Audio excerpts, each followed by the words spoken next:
Bismillahirrahmanirrahim. Salam əziz izləyicilər, şübhələrə cavab verilişində hər birinizi xoş gördük. Bir kiçik mövzu haqqında danışacağıq. O da bundan ibarətdir ki, Müshaf-ı Fatimə deyilən bir məfhum var. Yəni xanım Fatimə Zəhra salamullahi aleyhanın Müshəfi, kitabı. Bəziləri elə düşünür ki, bu ikinci Quran sayılır. Əhl-i Beyt tərəfdarlarının nəzərində ikinci Quran sayılır. Çünki bu məfhumda Müshaf kəlməsi keçir. Fatimənin Müshəfi, Müshaf-ı Fatimə və Müshaf da Quran-ı Kərimə deyilən sözlərdən biridir, Quran-ı Kərimin adlarından biridir. Ona görə də elə bilirlər ki, Fatimənin Quranı, yəni Qurandan əlavə ikinci bir Quran kitabı da var. Amma bu əsla belə deyil. Bəli, bu həqiqətdir ki, Müshaf-ı Fatimə deyilən bir kitab var.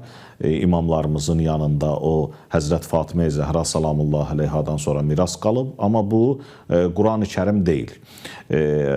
Sadəcə burada bir məsələni aydınlaşdırmaq istəyirik. Sonra qısaca bu kitabın haqqında məlumat verərik. Müshaf-ı Fatimə, Fatimənin Müshəfi deyəndə Həzrəti Zəhranın Quranı yox, kitabı nəzərdə tutulur. Çünki düzdür, Müshaf sözü Quran-ı Kərimə də deyilir. Amma Müshaf lüğətdə mənası səhifələr, cildlər arasında səhifələnmiş bir kitab mənasındadır. Müshaf hər hansı bir kitab. Quran deyiləndə sırf Quran-ı Kərim nəzərdə tutulur. Amma Müshaf deyiləndə cildlər arasında səhifələnmiş bir kitab nəzərdə tutulur. Hər hansı bir kitab olursa olsun, fərqi yoxdur. Necə ki, bu sözün kökü səhifə, suhuf sözü Quran-ı Kərimdə gələn sözdür. Və izə suhufun nuşirət, belə bir ayə var ki, səhifələr, yəni əməl kitabları paylanan vaxt, qiyamətin günündə. Və yaxud da İnnə həzə ləfi suhufil ula, suhufi İbrahimə və Musa, Həzrəti İbrahimin və Musanın səhifələri. Müshaf da həmin o səhifələrin bir yerə yığılaraq cildlənməsi, kitab halına düşməsi mənasındadır. Və bu dediyimiz kimi sırf Quran-ı Kərimə aid bir söz deyil. Düzdür, Müshaf Quran üçün deyilir, amma ümumi kitab nəzərdə tutulur. Quran-ı Kərim də sonralar kitab halında cəmləndiyinə görə ona Müshaf deyilib.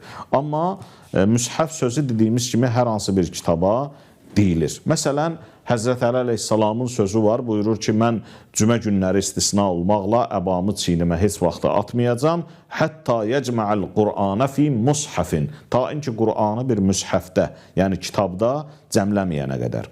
Və yaxud da başqa ifadələrdə var ki, mən qara'əl Qur'ana fil mushafi yətəməttə' bi basari, hər kəs Qur'anı müshafində oxusa, yəni müshaf, yəni səhifənin üzündən oxusa, gözü bəhrələnər. Yəni, bu sözlər onu göstərir ki, müshaf həmin o səhifəyə deyirlər.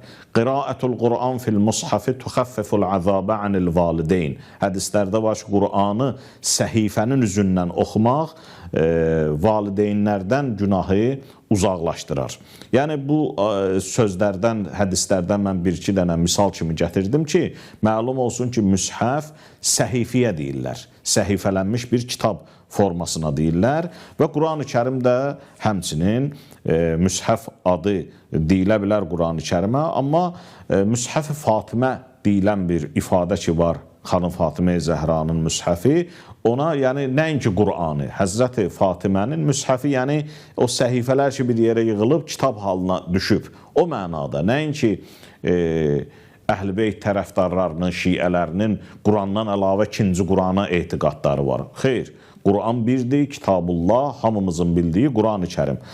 Sadəcə bu Müshaf-ı Fatimə nəyə görə Müshaf-ı Fatimə deyilib? Bilirik ki, Peyğəmbərimizdən sonra mələklər Həzrət Fatimə Zəhra salamullahi aleyhanla danışıblar. 75 gün və yaxud da 95 gün ərzində ki, xanım Fatimə Zəhra salamullahi aleyha yaşayıb Peyğəmbərimizdən sonra, bu müddət ərzində Peyğəmbərimizdən sonra Həzrəti Zəhraya mələklər nazil olub və mələklər Həzrəti Zəhra ilə deməli danışıblar. Əli əleyhissalam da o danışıqları bir kitab halında cəmləyib və adı qalıb Müshaf-ı Fatimə ki, imamlardan imamlara irs qalıb. İmam Həsən əleyhissalam buyurur ki, bizim yanımızda bir camiə adında bir kitab var, Həzrət Əli əleyhissalama məxsusdur. Onda halal haramlar var. Və bizim yanımızda bir də Müshaf-ı Fatimə var. ki onda Qurandan bir kəlmə belə yoxdur. Yəni, Quranla əlaqəsi yoxdur. Açıq-aşkar bizim imamlarımız da deyiblər ki, Müshaf-ı Fatimənin Quranla heç bir əlaqəsi yoxdur. O, Həzrət Əli əleyhissalamın xətti ilə yazılmış bir kitabdır. Və yaxud da başqa bir hədisdə İmam Sadiq əleyhissalam Müshaf-ı Fatiməni vəsf edərkən buyurur ki, and olsun Allaha, orada Quran-ı Kərimdən bir kəlmə belə yoxdur. Ravi soruşur ki, bəs onda nə var? Elm var, buyurur, bəli, elm var, amma həmin o biz bildiyimiz adi elmlərdən yox. O, tamam başqa bir elmdir, gələcəkdən xəbərlərdir.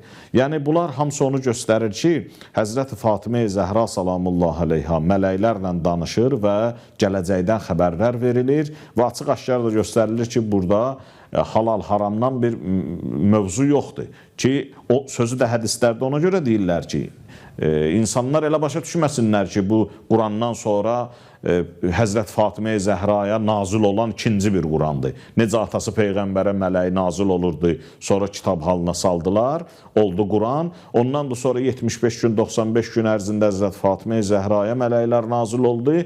O da bir Quran şəklində ikinci bir Quran oldu. Əsla belə deyil, Quran bir dənədir. Sadəcə Həzrət Fatimə-i Zəhra salamullahi aleyhaya məxsus olan bir kitabdır ki, orada Quranla əlaqəli heç nə yoxdur, halal-haram yoxdur, sırf gələcəkdən xəbərlər verilir və bir də Həzrət Fatimə-i Zəhra salamullahi aleyhanın bilirik ki, bir adı mühəddəfədir.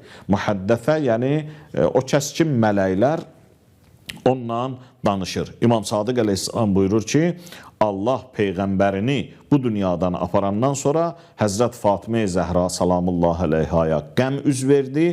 Allah mələk göndərdi ki, ona təsliyyət versin. Fatimə-i Zəhra salamullahi aleyha o mələkdən eşitdiklərini danışırdı və Əli əleyhissalam da deyirdi ki, sən nə eşidirsənsə onları de, mən yazım. Və bu, həmin o gələcəkdən verilmiş xəbərlərdir mələklər vasitəsilə Həzrət Fatimə-i Zəhraya ki, Müshaf adında bir kitab formasında müəyyən olur, bir yerə toplanır və orada halal-haram yoxdur. Yəni, bu, Həzrət Fatimə-i Zəhra salamullahi aleyhanın Müshafı barəsində qısaca bir məlumatdır ki, bəziləri səhv salmasınlar ki, bu ikinci Qurandır, əsla belə deyil. Bu sadəcə Müshaf da ona görə deyilib ki, çünki səhifə sözündəndir. Səhifələrin bir yerə yığılıb, cildlər arasında qərar tutmuş bir kitab. Quran-ı Kərimə də Müshaf buna görə deyiblər. Yoxsa sırf Müshaf Quranın adı deyil. Hər hansı bir kitaba Müshaf deyilə bilər. Vəssalamu aleykum və rəhmətullah və bərəkatuh.